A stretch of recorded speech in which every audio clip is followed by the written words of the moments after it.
Gugu, Leonie. Oder? Ich habe gesagt, wir gehen in Techno. Ja, Techno, ja.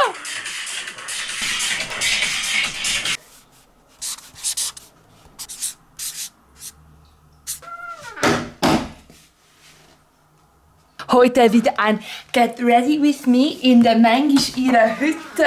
Let's go mit einem freshen Haarwaschday. Ich habe definitiv vor mich extra gewaschen für euch. Null Crustin. Gott verdammt, ist mein Fettli an. Also, Get Ready With Me zum Techno gehen. Nein, ich werde nicht im Club filmen, weil ich bin nicht so eine. Ich bin ganz wie alle anderen, aber ich bin nicht so eine. Wollt ihr schauen, was ich anlege? Kann man mal kurz... Eigentlich nicht. Fair. Also, ihr seht, hier unten im Bett habe ich all mein Techno-Zeug und einfach Zeug, das ich nicht versorgen will. Ich habe mir schon überlegt, was ich anlege. Einfach, dass ihr es wisst. Das Schiffli, das gehört Carol, meiner Kollegin. Ich gebe es dir irgendwann zurück, aber heute noch nicht. Vielleicht so eine Strumpfhose oder so. Ja, das ist halt so Anarchiezeichen drauf. Das fällt noch. Oh ja! Ich glaube das.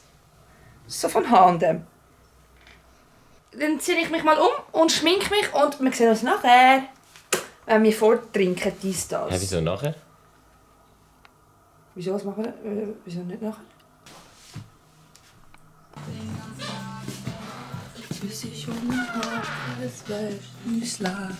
Ich hab Bock auf Süßkram. Ich sehe ein bisschen aus wie eine Hexe so mit dem. Alright, deswegen ich muss glaube den Rock ändern. Weil das oben ist mega slade ist das. Ich weiß, es ist nicht so Techno, aber I don't give a shit. So sieht es auch kacke aus. Alright.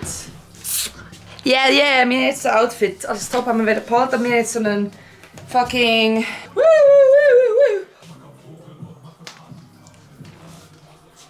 Und ich will mich jetzt nicht weiter in den Spiegel beschauen, weil ich denke schon wieder, dass ich eine fette Nutte bin. Also that's the fit, my bros, my broskis. Yeah. Kommen wir mal wieder vorbei, wenn ihr das Get Ready With Me braucht, oder? Wie sieht es sich, gell? Ciao!